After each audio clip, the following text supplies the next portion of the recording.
if I had to characterize a typical day, I think a good CEO cares deeply about every person in the organization and takes responsibility, personal responsibility, for their success.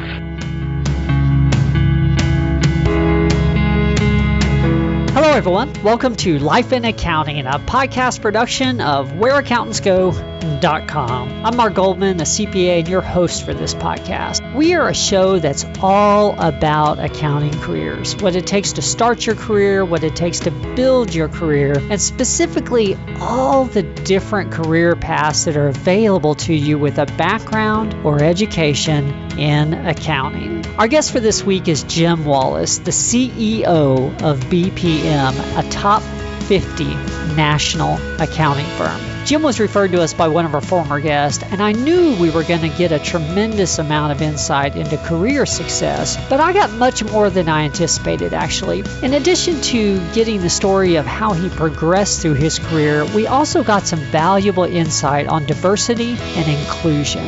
We've had a couple guests speak on this topic before, but it's been a while, and with Jim, I was able to ask more of the practical questions about how they measure success in these efforts at BPM. We get into some good detail. Plus, Jim also shared some thoughts on servant leadership, which was a philosophy that was really ingrained in him at an early age by his father. We went deep on this as well, not just on the thought of servant leadership, but what it means to be a servant leader in the workplace of today. I particularly enjoyed that part of the discussion myself, and I know you will too. If you find value in this for yourself, please check us out online. You can find us at www.whereaccountantsgo.com. We have all kinds of written and audio accounting career focused materials. We have books, we obviously have other podcasts, we have blog entries, and now we even have video courses as well. If you're an employer, one of the video courses that may interest you is titled Hiring for Public Accounting.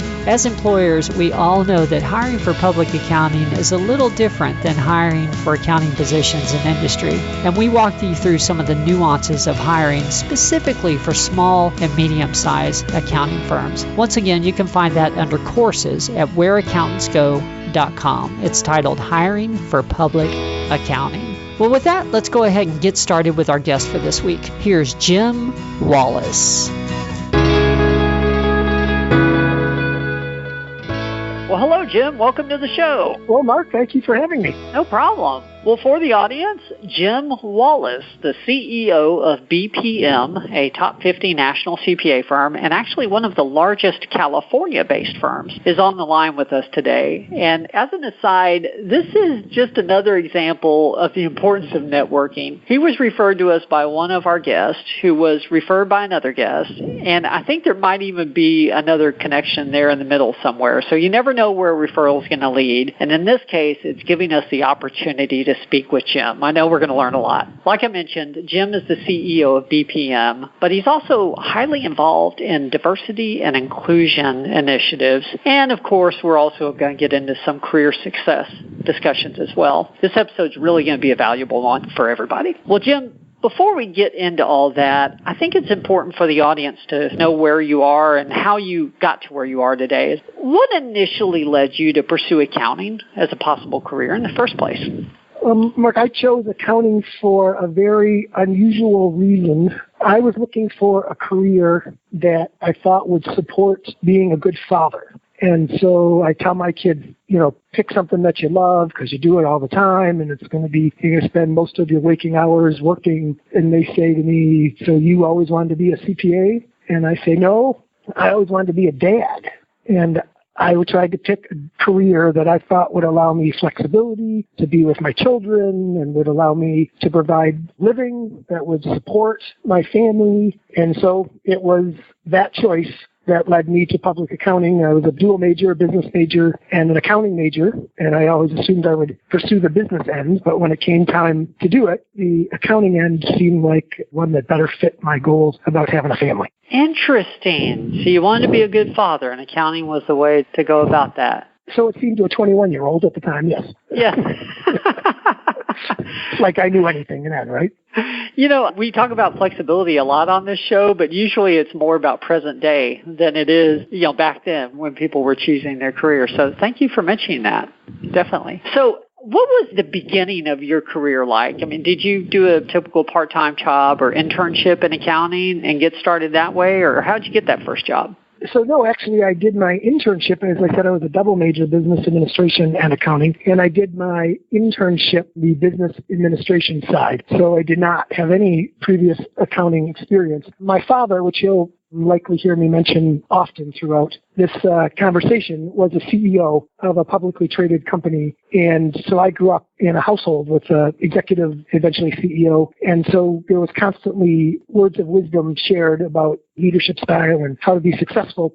But that's not your question you just asked. So my exposure to public accounting was that the Big 8 firm who audited my father's company, I couldn't work there because he was the CEO, but they were kind enough to invite me into their office, and I spent 4 hours with the managing partner of that office, and we talked about the profession, and he gave me pointers on how to be successful and how to land a good job, one of which was that I had to shave my beard back in 1984. And that would help me get a job. And so it was through that exposure with him that I first began to understand the difference between public accounting and business administration. Interesting. Okay. Wow. So one of the things that interested me in your career, although you are with BPM now, you spent 25 years at another firm. And is it Raymond or Raymond? Is that how you pronounce that? Yeah, Raymond, like everybody loves Raymond, the television show. Raymond. Okay. I think I wouldn't be doing the podcast justice if we didn't talk about that experience. I mean, just your move up and the progression and some of the milestones during that, because that was a large part of your career. What were some of the key milestones during that time period? And I guess, how did your career grow during that time? Well, I think if we start with how I ended up there, I started with Big 8 and found that after 5 years, I was not accomplishing my objective of being a good father. I was traveling all the time, assigned to the executive office in New York City for 3 months after my first child was born. And so at that point, I decided that I needed to do something different. And so like many people, I left the profession briefly, and I went to work at a financial institution, which was one of my specialty areas. And that was in 1989, 1990, which for younger listeners, they won't remember, but for those who've been around for a while, that was during the throes of the S&L crisis. And I went to work for an S&L, so I wasn't any brighter then than I am now. And the S&L experiment was a disaster, as one might have predicted, given the middle of a crisis. So then I went from there and I decided I really liked public accounting. I just needed to do something different. And so I found Raymond, which was at that time a relatively small firm, and a firm I was familiar with because it was from my hometown. And I landed there. I contacted 3 local public accounting firms, had opportunities at all 3, and chose Raymond in that it seemed to be the most entrepreneurial, fastest growing of the organizations I had contacted. So the interesting thing about that is I was the first bench player that Raymond had ever hired. So when they hired me, I didn't have a particular assignment or role. There was no job they were posting for. And then things just took off from there. So I had some great advocates inside the firm who, we can talk more about advocacy when we talk about diversity and inclusion, but I had some great advocates inside the firm who helped me be successful. And then some stroke of luck or fate, the partner that I worked for decided that he wanted to relocate, and he did, which then left me the largest audit book in the firm, and I took that over, which was a great jumping stone for me. And then from there, I became the head of the audit practice, which gave me exposure across the firm, which then I was able to leverage that exposure into being elected to the board of directors. And then from the board of directors, I secured the chief operating officer position, and that was kind of the high-level view of my career. A couple of things I think that really helped me to be successful was one of the things I learned at the Big 8 when my partner there told me that in order to advance, you have to replace yourself. And I took that to heart. So throughout my career at Raymond, I always worked diligently to train those around me, those I worked with, to take over what I was doing, as I figured that that was the key to my success. Have people who could do what I was doing so I could go on and do other things. I also was a big believer in another thing my father taught me, is that if it's not illegal or immoral, then it's in your job description. So I would do anything anybody asked or needed me to do, as long as it wasn't illegal or immoral. So I ran the peer review program. I would travel amongst offices and help other offices that needed things done, and would always generally make myself available to get things done. Wonderful. Yeah, I'm curious because I know business owners as well, but just managers in general have difficulty with that replacing yourself issue. And I think that, sometimes it's hiring well and sometimes it's a training issue. Is there anything you can point to or any advice you have in that area of, things you think you did well or that worked for you to replace yourself so many times? Yeah, well, I think the first and most important thing is that you have to be conscious about it. It's not haphazard, or you can't expect it just to follow. I was a 2-year person at a big 8 firm, and I went into the managing partner's office, and I said, what do I have to do to be a senior? And without hesitation, his answer was, you have to replace yourself. I'll never make you a senior or promote you to any position until there's someone behind you to do the work that you are doing now. So from that point on in my career, I made that a conscious decision. So people sometimes tend to hoard work because, hey, this is easy, I know I can do it, it'll make me look good, or that kind of thing, when in reality, you need to be stretching those around you and helping them do things that are beyond their comfort zone. So in turn, you can do things beyond your comfort zone, and then that will just happen. Then they'll be ready to do your job, and you'll be ready to do somebody else's job. So I guess making it a conscious decision is the best advice I can give. Okay, just always be working on it. That's a good point. I think we all get wrapped up in our daily jobs, and we forget to be training the next individual. That makes a lot of sense. So then you transitioned to BPM, and did you come on as CEO? Is that how that worked? I did. I was hired in as CEO. There was about a 3-month period where the prior CEO was still here, so I came in October, and then he gave up the job January 1st, and I became the CEO on the January 1st. So my wife is a native Californian, 4th gen. We met in high school. I was here for a couple of years in high school, and we were high school sweethearts, and I dragged her to Michigan for 35 years. And she, after our youngest went to college, she wondered when it would be her time to be with her family and be in the state she loved. And I told her I thought that any time was a good time, and I thought I could get a job, and it turns out I could. It's a good thing you were still employable at that point. Yes, I was still employable. Well, and actually that was part of the conversation, because at that time, I don't know what I would have been, like 51 or 52, but I was saying, if I do get much older, people aren't going to be interested. So if we're going to do it, we need to do it now. So I'm asking this for myself, but also for the audience. What's a typical day like as the CEO for such a large organization? I imagine going from meeting to meeting, but outside of that, can you be more specific? How do you spend your time, or what are your, strategic goals? What do you try to get accomplished as CEO? Yeah, so, like anybody's job, a typical day changes, as you said, from day to day, but certainly strategy, development, and implementation is an important aspect of what I do. But if I had to characterize a typical day, I think a good CEO cares deeply about every person in the organization and takes personal responsibility for their success. And so my days are focused on, dictated by what I need to do to help everybody be successful. So on a given day, that's different. Sometimes it's minutia. It's down to meeting with a specific person and helping them do better at something they need to work at. Or other days, it's big picture, macro, policy focused, or recruiting or training focused. It's really a big part of what I do every day. Business combinations is another big part. We've had some really good luck in the last 24 months in business combinations, and several more in the pipeline. So there's rarely a day goes by that I'm not talking to a firm or finalizing a memorandum of understanding or scoping out the next candidate that I want to talk to or have a conversation with. And then, innovation and positive change. We're trying to be an organization that's nimble. And so I spend time each day talking about the firm of the future and what can we do to be ready to adapt and change in this, amazingly fast environment we're in. Okay, just for those that aren't from that area, how far-reaching is BPM? I take it it's not strictly a California firm, or is it? Yeah, so we have offices as far south as Orange County and as far north as Eugene, Oregon. And we have a 50-person office in Bengaluru, India. We have a memorandum of understanding signed with a firm in the Great Northwest. We'll be more specific than that at this point. So our goal is to be from San Diego to Seattle. Wow. Okay. California is such a big place. It's a big place. 42 million people or something. It's a big place. Wow, a top 50 firm. Amazing. Let's talk about diversity and inclusion, because when I first contacted you, I wasn't aware of that. You were referred, there again by Lindsay Stevenson, actually, and I wasn't aware of that interest, and that obviously piqued my interest in our pre-show conversation. So I know you define it better than I do. How do you define diversity and inclusion, And let's talk about your efforts or your initiatives in those areas. Where do we start?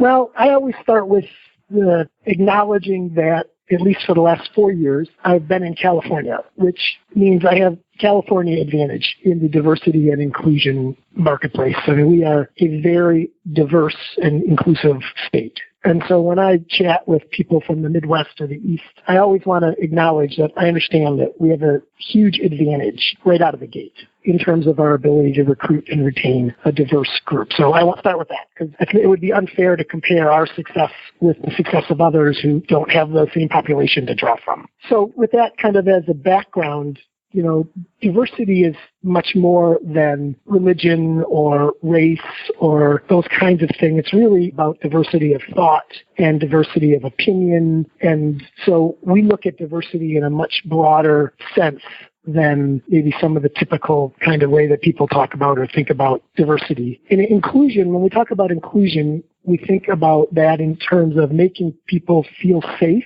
to be themselves, and that the organization is showing that we value them as individuals. So that's where the inclusion piece comes in, is the feeling safe and showing the value of each individual. I'm curious, how do you promote diversity of thought and opinion? What are some of the strategies you guys have around that? Well, we embrace discussion, for one thing. I talk a lot about, if we have a meeting where there's not some healthy disagreement and debate, then there probably was no purpose in having the meeting. That's one way. We use software to allow people to ask polling questions. We have an all-hands meeting coming up. We'll have 500 people coming up next week, and there'll be multiple opportunities where people can submit anonymous questions and their comments. We do what we call town hall meetings, so we go to every office once a year as a corporate service team, and as part of that, there's an opportunity for questions from the floor and or anonymous questions. I tell our people I'll answer every question you ask me unless there's some reason I cannot, whether it's confidentiality or a legal matter or something, in which case I will just tell you that I can't answer it for that reason. So that encourages people to ask questions, and I think that you have to build trust in a culture where they see it actually in progress and working. And so I think people have seen at this point that there's really no question that they can ask that I won't attempt to give them a clear and concise and transparent answer. Okay. How do you measure success in the inclusion area? I'm curious, how do you look across the firm and say, yes, we are meeting our inclusion goal, people feel safe to be themselves? Is there anything you can point to? Or I'm asking because I don't know. So we try and measure engagement, which is a really difficult thing to measure because I don't know if there's a lot of peer information about what's appropriate engagement or what's not. So what we do is we set our own goals. So for example, if we're going to do a survey of our people for some reason, then we set our own goal of what we think was a good result or what was the result last year. And so then we need to be better than that result. And then we measure ourselves against the actual results. So if we're doing a survey and we got 30% respondents last year, then we say, okay, this year we're going to shoot for 40, and then we measure ourselves against that. And then we do things to encourage people to respond. We have an innovation committee, which we kind of run with similar to, like a Facebook where you can make comments, you can post you like or dislike. And so ideas that we have for enhancing the firm get posted out on the internet, and people can make comments or like or not like the particular strategy. So that's another piece that helps people be included. We have a women's initiative committee, which we're blossoming into a full diversity and inclusion committee this year. So that's kind of a catch-22. Do you start with the big one and focus on specific groups, or do you start on a specific group and then, move up to a larger committee? We decided to start with women and then advance it to a broader group. So that's coming up this year. We'll roll that out, have that in place by the end of our fiscal year this year into a full diversity and inclusion committee. And then you can have subgroups, and that also gets tricky because you don't want to exclude anybody, right? A subgroup that I like to go to the beach on Saturday is as legitimate as some other subgroup that might be more popular or more in the news. And so you have to make sure that those groups are meaningful and that they're not, by their nature, that they're not become exclusive, right? So, you're not trying to build walls. So we're in the process of adapting to that as well in terms of having strategic groups where people can feel like they can get together with like-minded individuals, share their concerns, and so on. Okay. I don't know, given the amount of time you've been there, it's been about 4 years, right? BPM? Yeah. Is that? Okay. I don't know if it's a fair question because I don't know if it's something you've been working on since you've been there, but are there some successes that you've seen in your time there at BPM so far in the diversity and inclusion area, or I guess accomplishments, that you've been proud of, for lack of a better term? Yeah, so we have tangible results. The number of women partners has increased. The number of women on our management committee is increased. It's almost 50% of our management committee is women at this point. So that's certainly one. If we are not already less than 50% Caucasian, we will be soon. So that certainly is something that we can look to in terms of ensuring that we have a diverse workforce. We continue to win a lot of awards, and I know a lot of firms do. And so, awards are tricky. But in the last 4 years, we've won for our size category, most diverse firm in the country, best firm for women. I think it was 2016. We were the best firm in the country to work for firms over 250 people. So those are external monitored and determined benchmarks that we can look to. And we pride ourselves in being the best place to work repeatedly year after year. So that's important. The Glassdoor ratings, we look and monitor those closely. It's a good spot for people to have an opportunity to share their thoughts about you in an unbiased way. So we pay a lot of attention to that as well. Interesting. Actually, so we've had over 130 episodes at this point, and I think you're the first person to mention Glassdoor, and it surprises me because I'm seeing it more and more come up as a part of just everyday discussion. People share a lot on Glassdoor, and people go there to look, to see what's shared. We actually look at Glassdoor, too, as part of our business combination due diligence. So we'll go to Glassdoor on a firm that we're considering joining. And the biggest thing for us in a firm that we might have join us is their culture, their focus on people. And we'll go to their Glassdoor ratings and ask them why it is what it is. And a firm that poo-poos it and says, well, it's just Glassdoor, and it's only people who don't like you who respond, and that's a tell sign of somebody's culture. Wow. If we get nothing else out of this podcast, that right there is golden. You could sell that consulting right there. So I can take the rest of this call off? Yeah. Well, not yet. I've got a couple more questions. I want to make sure we got to servant leadership as well, because you mentioned that. And, that's the term we hear a lot these days. It's a popular term. How do you define it, and what do we need to know about servant leadership? Well, first thing that we talk about here regularly, and then it'll come up again at our all-hands meeting next week, we're a service firm, and I always want our team to remember that we use that term as a dual purpose, a dual definition term. So service in that we sell services, right? That's what we do for a living. But we also want to be known, and hopefully known nationally, as a service organization, that we serve each other, we serve our communities, we serve our clients. So we talk about the 3 C's, our community, our colleagues, and our clients, and that our focus is serving them. And then when you do that, then you help the firm be successful, and you can move forward in that respect. So that's a big part of what being a servant leader is. But I really believe personally, so again, going back to my father and the way I was raised, he would always talk about helping others. And if you help others be successful, then you will be successful. And as a matter of fact, if you pour all your energy into helping those around you be successful, then you will be hugely successful. And the amount of time or energy you spend focused on yourself and being worried about your career and make sure you're doing the right things really is time that's not well invested, not nearly as well invested as if you spent that same amount of time helping others around you. So that, for me personally, that's my big push. I had the pleasure of doing a talk last week at one of the Alliance groups, and we talked about servant leadership, and the keynote speaker had a great quote, and I'm not going to get the quote exactly right, but basically what he was saying was that helping and coaching others to achieve their objectives and their goals is completely different than coaching them to achieve the firm goals. And if you do the former, if you coach people and help them achieve their goals, you'll get the latter, and the firm's goals will be achieved, but it doesn't work in reverse. If you coach people on the firm goals and helping achieve the firm goals, there's no guarantee you'll. Trying to think of the right way to phrase the question. Like I mentioned, I hear servant leadership a whole lot, and I think that if you ask most people, are you a helpful individual or do you try to help others? I mean, almost everyone would say yes. No one would say, well, I'm pretty selfish. I just look out for myself, or very few people would. What blind spots do you think that we have sometimes as individuals? Any thoughts on that? Yeah, I do. Great question. I think that human nature is such that we are interested in self-preservation in personal advancement. And I think that's human nature, and I'm not saying that's wrong. I think that's what we do. Now, there certainly are people who dedicate their lives to others. We've all met amazing people who do amazing things.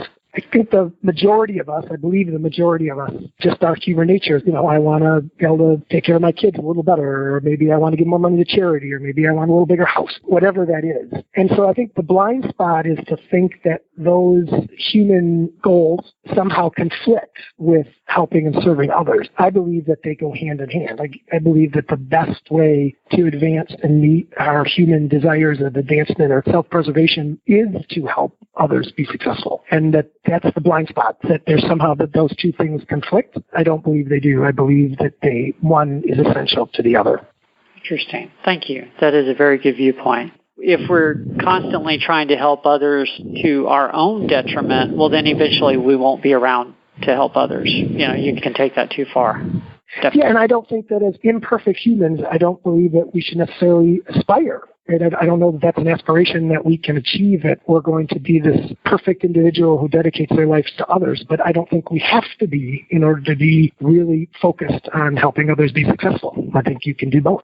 That is good. Thank you. Definitely. Well, I know you have another meeting coming up. We had talked about that earlier, and so I want to make sure I am respectful of your time and I get the stop point right. We do have 3 questions we end every podcast with, but one last question before we do that. You've had a very successful career, CEO of a top 50 ranked national accounting firm. I think a lot of people would say, he'd never, want to do anything differently. I'm curious if you could go back in time and maybe not do something differently, but give your younger self just one piece of very important advice. What do you think that would be? Don't stress so much. And I think the key to not stressing so much, especially in our profession, is to acknowledge that all the work does, in fact, get done. I really can't think of any time in my career where we missed a deadline, or somebody lost their job, or didn't get their filing done on time, or deadlines move, team members step in and help. Deadlines that you thought were hard really weren't hard. And so, early in my career, I used to believe that every deadline, every due date was the end of the world, and therefore I would stress incredibly about that. And later I learned, and I tell others that I work with, it will get done. It always does. It always gets done. Then we'll figure out a way to get it done. And then we'll look back and say, what could we have done different so that we weren't stressed? But that would be one thing I would share, that I think people need to stress less and acknowledge that the work will always get done. Well, you're the CEO, so that's a very generous thing for you to say, particularly when you know this is being recorded. Well, I tell people that, so nobody will hear anything on this that they haven't heard me say before. I love it. Well, I do end every podcast with the same 3 questions. The first one is usually the easiest. I like to start on a real positive one. From a career perspective, what's been your proudest moment? So you had given me a little bit of heads up, so I've given this some thought, and I really having a hard time picking one. Part of that is I'm really a we guy.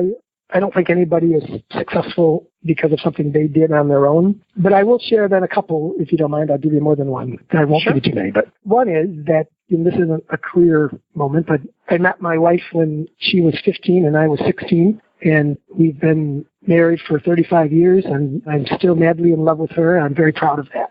So that's been a long time, and we've been together a long time. But going back to the work-related, I think I'm proudest of when I reached out to support others who maybe weren't the obvious choice, or maybe weren't ready for a position yet, and they've been hugely successful in that position, even though maybe they weren't ready quite yet for it. I'll offer just a couple of quick examples. When I was at Raymond, I interviewed a woman who had worked at a big 8, and she was a manager, and she was moving to Saginaw, Michigan, which she didn't get a lot of big 8 people. And I couldn't believe she was interested in working for us, and she interviewed great, and I made her the job offer, and she came in and started, and she came in my office, and she was very emotional after she started and thanked me profusely for hiring her. And I said, you must have had an offer from every single person you interviewed with.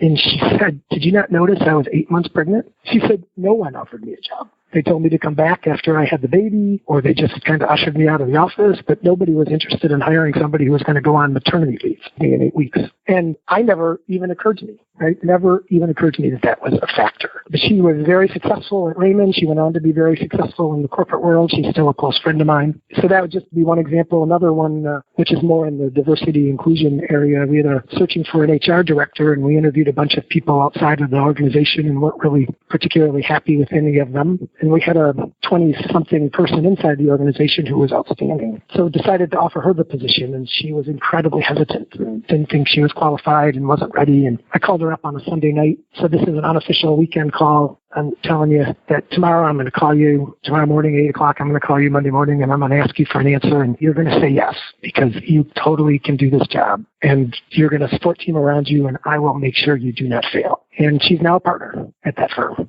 So she took that job and jumped into it and did it. And the last one will be a current one, my chief of staff. You've had some dealings with Karen. Karen lives in Colorado, and we went round and round about whether somebody could work remotely, on a full-time permanent basis as a chief of staff for the CEO, and I thought she could. And so it's not been a year yet, but it's been wonderful, and she's been everything we wanted her to be, and now we're setting the tone in the organization that people don't have to be in a building, in an office next door to you to be successful. They can be wherever you need them. So that'd be, I'd say, the thing I'm most proud of is getting out of the box and helping people, giving opportunities to people who may not have exactly fit the bill at the time, and I've never been disappointed. That dovetails really well into what you were talking about at the beginning of the podcast in terms of, you can't move up until you replace yourself. If there's not an obvious choice, that's just too bad. You're going to find someone and you're going to help them. And they're going to do it. That's right.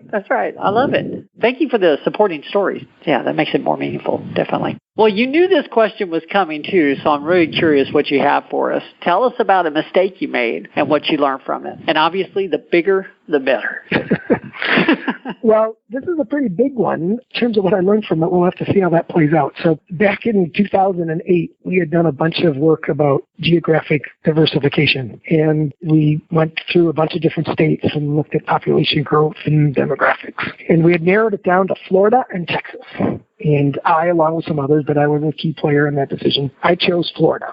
And then, of course, we had the Great Recession. Florida had the worst economy in the country, and Texas was one of the few states, because of its oil and so on, that did not. And Texas has turned out to be a huge growth state for our profession. And Florida turned out to be not so great a place to grow in for the profession. It turned around now, but in 2008 and 9 and 10 and 11 and 12, it was a real struggle to do business. And if I could go back and switch those two decisions around and choose Texas instead of Florida, that would have been a huge difference maker. So that's kind of an operational one. On a personal note, one of the biggest mistakes I've ever made is when I came here to BPM. And having been, as you pointed out, at Raymond for 25 years, I knew everyone and everyone knew me. And there was a level of trust that only comes with 25 years. And when I arrived here, I underestimated the amount of that time and energy that I needed to spend with my new partners, developing that rapport. And I did that my second year. I invested that time and energy. But we would have had a more productive first year had I realized that right out of the chute. So that was easier. I can tell you what I learned from it is, never take for granted the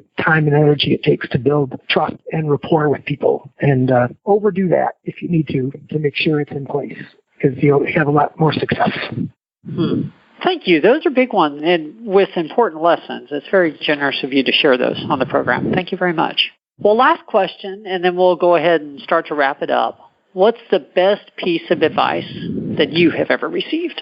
Well, I already talked about always replace yourself. That was a good one. But I'll tell you, going back to my father, in 100 different ways, 100 different stories, he always said that focus on others. And we've talked about that throughout this conversation. So I don't mean to be redundant, but that's it. So, his advice to me that you always focus on others and not on yourself, and not just for the feel good part of that, but because that's the best way to be successful and feel good at the same time. To judge your success, he used to say, you have to find your success in helping others be successful in their lives, not just at work, because they may not spend their whole life at your work, in which case, if you only judge it by work, then you're not successful. But if you judge it by how you help them succeed in life, then you're more successful. So it definitely revolves around 100 different pieces of advice that would be best summed up in staying focused on others.